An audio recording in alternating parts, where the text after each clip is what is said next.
안녕하십니까. 오늘은 우리 사사기 1장 27에서 36절까지 보도록 하겠습니다. 제가 읽어드립니다. 므낫세 베스안과 그의 딸린 마을들의 주민과 다하낫과 그의 딸린 마을들의 주민과 돌과 그의 딸린 마을들의 주민과 이블르암과 그의 딸린 마을들의 주민과 무깃도와 그의 딸린 마을들의 주민들을 쫓아내지 못하며 가나안 족속이 결심하고 그 땅에 거주하였더니 이스라엘이 강성한 후에야 가나안 족속에게 노역을 시켰고 다 쫓아내지 아니하였더라. 에브라임이 게셀에 거주하는 가나안 족속을 쫓아내지 못하며 가나안 족속이 게셀에서 그들 중에 거주하였더라. 스불론은 기브온 주민과 라할로 주민을 쫓아내지 못하였으므로 가나안 족속이 그들 중에 거주하면서 노역을 하였더라. 아셀이 악고 주민과 시돈 주민과 알랍과 악십과 헬바와 아빅과 르홉 주민을 쫓아내지 못하고 아셀 족속이 그 땅의 주민 가나안 족속 가운데 거주하였으니 이는 그들을 쫓아내지 못함이었더라. 납달리는 베스메스 주민과 베나낫 주민을 쫓아내지 못하고 그 땅의 주민 가나안 족속 가운데 거주하였으나 베세메스와 베나닷 주민들이 그들에게 노역을 하였더라. 아모리 족속의 단 자손을 산지로 몰아넣고 골짜기로 내려오기를 용납하지 아니하였으며 결심하고 헤르스산과 아얄론과 사알빔에 거주하였었더니 요셉의 가문의 힘이 강성함에 아모리 족속이 마침내는 노역하였으며 아모리 족속의 경계는 아그랍빔 비탈 바위로부터 위쪽이었더라. 아멘. 이제 사사기에 드디어 들어갑니다. 사사기에 대한 내용을 전반적으로 배경적인 내용들을 조금 살피고 오늘의 말씀을 읽었던 부분을 중심으로 좀 간단하게 살피도록 하겠습니다. 새벽이니까 간단하게 살피겠습니다. 일단 사사기의 배경을 좀 살펴봐야 됩니다.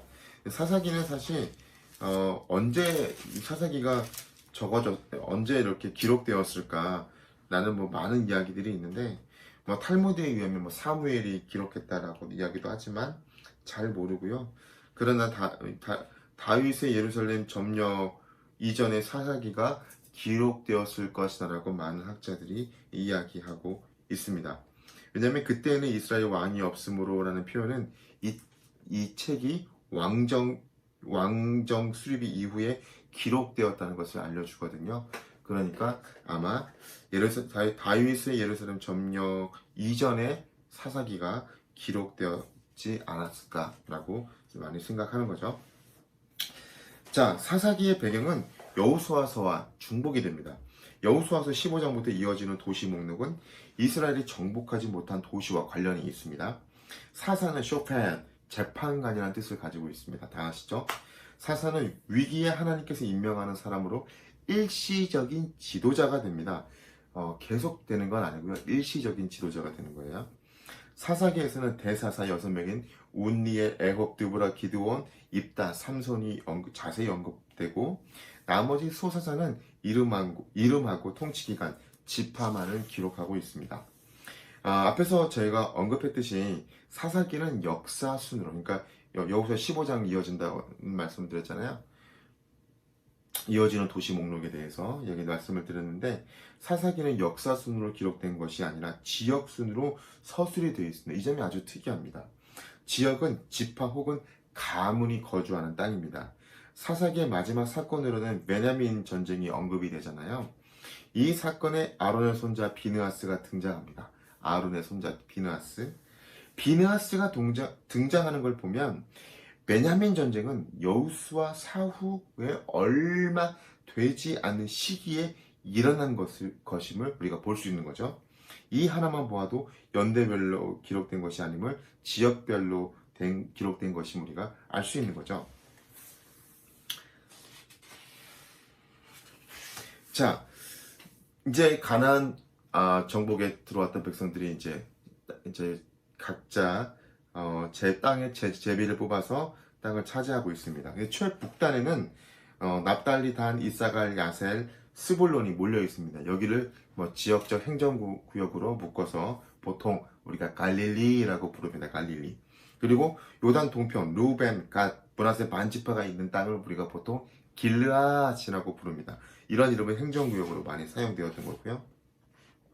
여호수아서가 가나안을 정복하고 분배하는 시간을 이제 다루었어요. 그렇다면 사사기는요, 각 지파가 분배받은 땅에 뿌리를 내리는 그 시간을 다룹니다. 그래서 특별히 사사기 1장에서는 여호수아가 죽은 후에 이스라엘 연합이 남은 일처리하는 장면들이 나와요.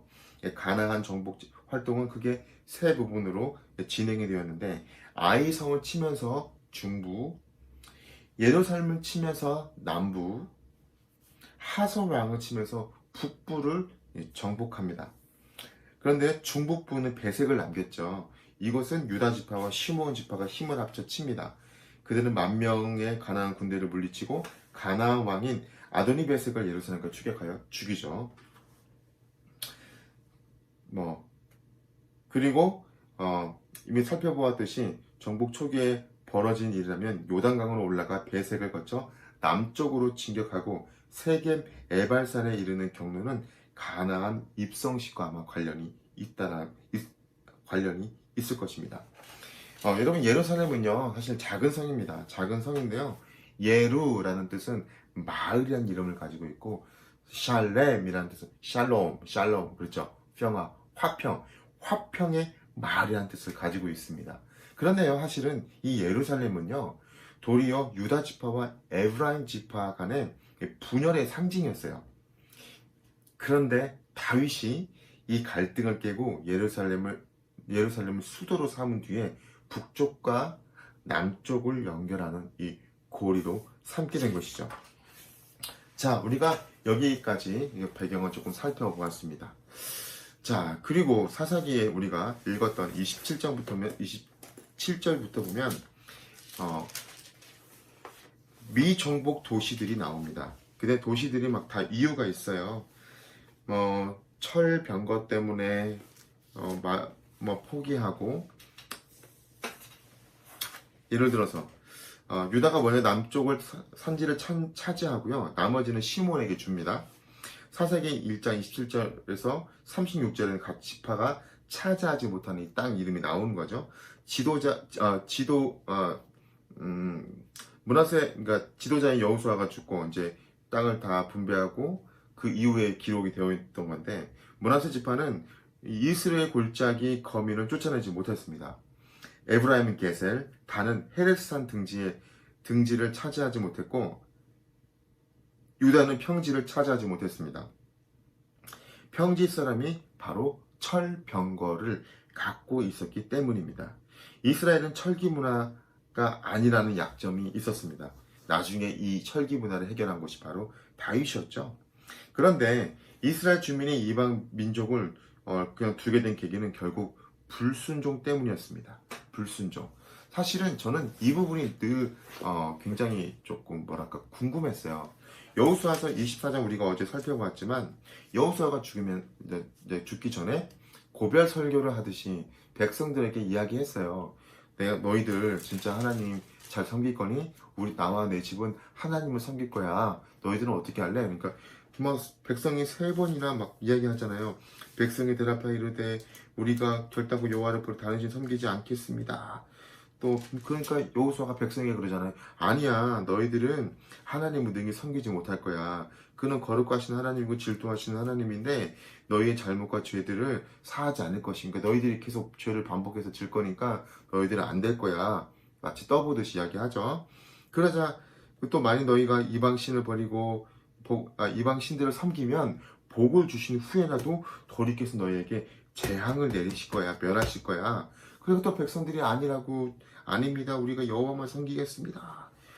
계속 이게 몇 번 반복하잖아요. 그래서 여호수아가 그럼 너에게 있는 그 우상 다른 이방 신들을 치워버리고 너희 마음을 이스라엘 하나님께 향해라 라고 이야기하고, 증거도를 갖다가 또 증거를 삼고 그러잖아요. 그런데 왜 나중에 사사기에 가서는 왜 이렇게 그 암울한 시대가 찾아와서 정말 이스라엘 백성의 역사 중에 가장 암울했던 이 시기가 왜 그 뒤에 찾아왔는 왔느냐는 거죠. 저는 이 부분이 너무 이해가 안 되는 거예요. 그래서 어제 잠깐 살폈지만 여호수아 24장 31절 이스라엘이 여호수아가 사는 날 동안과 여호수아 뒤에 생존한 장로들 곧 여호와께서 이스라엘을 위하여 행하신 모든 일을 아는 자들이 사는 날 동안은 여호와를 섬겼더라. 그러니까 그래서 우리가 어제 도전했잖아요. 우리가 여호와를 경험한 것을 우리도 후대에게도 전해주고 우리도 날마다 이렇게 하나님을 더 경험하고 살아야 되겠다. 막 그런 도전도 이렇게 하고 기도 제목을 나누었잖아요. 그런데 왜 사사기에 가서는 왜 이게 이루어지지 않느냐고요. 저는 첫 번째 원인으로는 모세 다음으로 여호수아가 지도자가 이어지잖아요. 근데 그 뒤에 여호수아 뒤에 지도자가 이어지는 장면은 없습니다. 이게 정말 사사기의 암울함을 예표, 그러니까 이미 드러내주는, 그러니까 그냥 뭐라고 해야 되나, 복선이라고 볼 수 있죠. 지도자가 없어요. 지도자가. 정확히 하나님의 뜻을, 하나님의 길로 인도해줄 지도자가 없습니다. 자, 그리고 이들이 하나님께서 분명히 그 땅에 들어가면 거기 있는 모든 다른 이방 백성들을 진멸하라고 했는데 그렇게 하지 못합니다. 처음에는 두려움 때문이었죠. 그런데 나중에는 불순종 때문임을 고백합니다. 불순종 때문임을 우리가 알게 됩니다. 마치 12명의 정탐꾼을 보낼 때 12명의 정탐꾼들이 돌아와서 얘기하잖아요. 2명은 아니다, 그들은 우리의 밥이다, 우리의 먹이다, 이렇게 이야기를 하고 갈렙과 여호수아였죠. 10명은 아니다, 그들은 장대하고 우리는 그들 앞에 메뚜기처럼 작다. 그냥 같은 환경을 바라보면서도 정말 하나님이 함께 하셔서 승리하게 할 거라는 것을 믿지 못하고 내가 너에게 준 그것을 차지하라고 했던 그 명령과 함께 거기 있는 모든 다른 족속들을 다 멸하라는 명령에 순종하지 않은 거죠. 순종하지 않았기 때문에 쫓아내지 못했던 겁니다. 그 땅에 철병거가 있고 무엇이 있고 안악자손이 있고 이거는 다 어떤 눈으로 보여지는 가시적인 모습이긴 하지만 다 핑계거리라는 거죠. 정말 그 마음 깊은 곳에 의는 뭐냐면 하나님께 순종하지 않은 거라는 거예요. 결국 나중에 또 우리가 사사기를 또 살펴보면 나오겠지만 결국 이것이 이들의 옆구리를 찌르는 가시가 됩니다. 제가 한번 읽어드리겠습니다. 그러므로 내가 또 말하기를 내가 그들을 너희 앞에서 쫓아내지 아니하리니 그들이 너희 옆구리에 가시가 될 것이며 그들의 신들이 너희에게 올무가 되리라 하였노라. 여호와의 사자가 이스라엘 모든 자손에게 이 말씀을 이르매 백성이 소리 높여 운지라. 그러므로 그곳의 이름을 복임이라 하고 그들이 거기서 여호와께 제사를 드렸더라. 즉 하나님께서 왜 내가 쫓아내라고 했는데 왜 그 말에 순종을 안 했어? 그래서 그 순종을 안 한 그 대가로 여호수아가 말한 그대로입니다. 너에게 복을 줬지만 그 복을 받았을지라도 하나님께서 불순종함으로 너희에게 복을 내리신 후라도 돌이켜 너희를 재앙을 내리시고 너희를 멸하시리라 라는 말씀이 응해진 거죠. 그러니까 이스라엘은 땅을 차지한 후에 아직 남아있는 아주 미정복한 그곳을 정말 순종함으로 정복했어야 된다는 거죠. 그리고 그 정복하지 못한 거는 힘이 약해서 무엇이 약해서가 아니라 불순종이 문제였다는 겁니다. 이스라엘 백성이 원래 힘이 있어서 여리고성을 무너뜨렸나요? 힘이 있어서 홍해를 건넜고 요단강을 건넜나요? 아니에요. 그들의 힘은 그러니까 하나님이 함께 하셨던 것이 그들의 힘이었던 거예요. 그들은 순종만 해서 걸어갔던 거죠. 그거 극명하게 보여준 사건이 요단강 아닙니까? 요단강이 홍해는 그냥 먼저 갈라졌지만 밤새도록 동풍이 불어와서 새벽에 갈라졌지만 요단강은 어때요? 발이 들어가자마자 그냥 쫙 갈라지잖아요. 그러니까 여기서는 더 행함을 강조했잖아요. 그러니까 순종하라는 하나님의 복선이었던 거죠.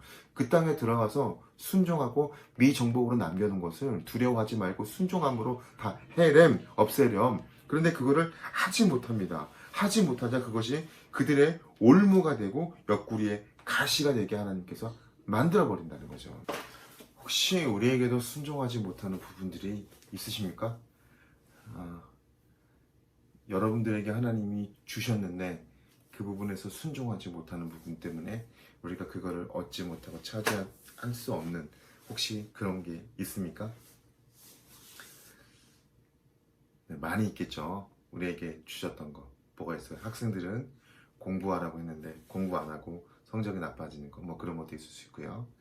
네, 이 시간 우리가 한번 돌아보면서 하나님이 우리에게 주셨습니다. 이미 주셨고 그 안에 우리가 순종하며 하나님 앞에 묵직하게 한 걸음 한 걸음 순종하면서 걸어가면 아마 그게 우리의 기업이 될 것이고 우리의 약속의 땅이 되겠죠. 여러분들 각자에게 주셨던 시간과 공간과 또 그런 지혜와 지식들 활용해서 하나님이 주셨던 그 놀라운 기업들을 성취해 갈 수 있었으면 좋겠습니다. 유대인 속담 중에 그런 말이 있죠. 뭐 패배하는 사람은 하루를 23시간을 살고 승리하는 사람은 하루를 25시간을 산다. 똑같은 24시간인데 어떤 사람은 1시간 적게 살고 어떤 사람은 1시간 더 많게 사네요. 네, 그것처럼 하나님이 우리에게 주셨던 것들 중에 우리가 순종하지 못해서 놓쳐버리거나 순종하지 못해서 우리의 올무가 되어서 우리를 괴롭히는 그런 부분이 있다면 이 시간 다 내려놓고 하나님 앞에 온전한 모탄을 입었으면 좋겠습니다. 사실 저도 부족하게나마 좀 뭐랄까 해야 되나 요즘 들어서 좀 바꿔 고치고 싶었던 습관이 있었어요. 저는 유일한 취미가 당구와 영화 보는 겁니다. 영화 보는 거.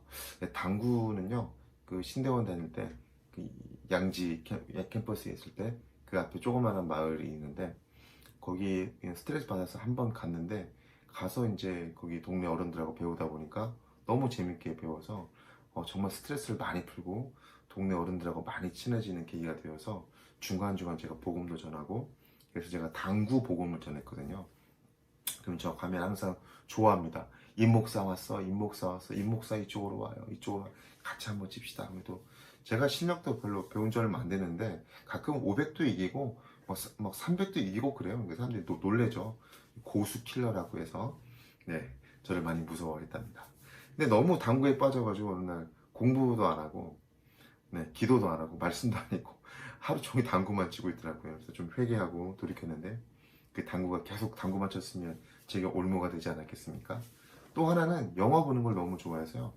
정말 영화 보는 걸 좋아해서 영화를 너무 늘 가까이 하고 살았는데 어느 날 책을 좀 더 읽고 말씀 묵상을 해야 되는데 영화도 좋은데 너무 영화에만 빠져 있는 거예요. 그래서 이건 아니다. 그래서 또 하나님께 회개하고 또 이제 이거 하지 않겠습니다. 말씀 더 가까이 하겠습니다. 요즘 영화를 자주 못 보는데 뭐 한 달에 한두 번 뭐 이렇게 보고 있습니다. 집에서 컴퓨터로요. 자, 여러분, 여러분들에게는 그래서 저는 그래서 조금 하나님 앞에 더 올무가 되지 않도록 노력을 했기 때문에 그나마 좀 괜찮았습니다. 여러분들에게는 어떤 부분이 있을까요? 네, 하나님 앞에 약속의 땅, 하나님 주던 기업을 차지하기 위해 가는데 여러분들을 가로막는 그 미정복지들 있잖아요. 그렇죠? 그 순종하지 않는 부분도 있을 것이고 어떤 두려움이 물론 더 깊이 들어가 보면 순종하지 않은 거겠지만 또 두려움 때문에 무슨 이유 때문에 다른 이유 때문에 그 사람이 너무 커 보이고 그 일이 너무 커 보여서 뭐 그런 여러 가지 있잖아요. 네, 하나님 앞에 기도하시고 하나님 뜻이 맞다면 씩씩하게 묵직하게 걸어가서 꼭 성취할 수 있기 바랍니다. 아멘. 자, 오늘 기도 제목 하나 드리겠습니다. 우리 연약한데요. 우리에게 주어진 이 시간을 우리가 잘 썼으면 좋겠는데 할 수 있으면 하나님의 앞에 깊이 순종해 가는데 우리가 시간을 잘 쓰고 하나님 말씀을 가까이 하고 또 기도하고 또 뭐 우리 열심히 일도 하지만 하나님과 친밀하게 지내는 우리가 시간을 더 썼으면 좋겠습니다. 그와 같이 연결해서 순종하지 못하는 부분들이 있다면 우리 하나님 앞에 회개하고 또 열심히 순종하여서 우리에게 주신 약속의 그 땅을 받아 누리는 우리가 되었으면 좋겠습니다. 기도하겠습니다. 사랑과 은혜가 풍성하신 하나님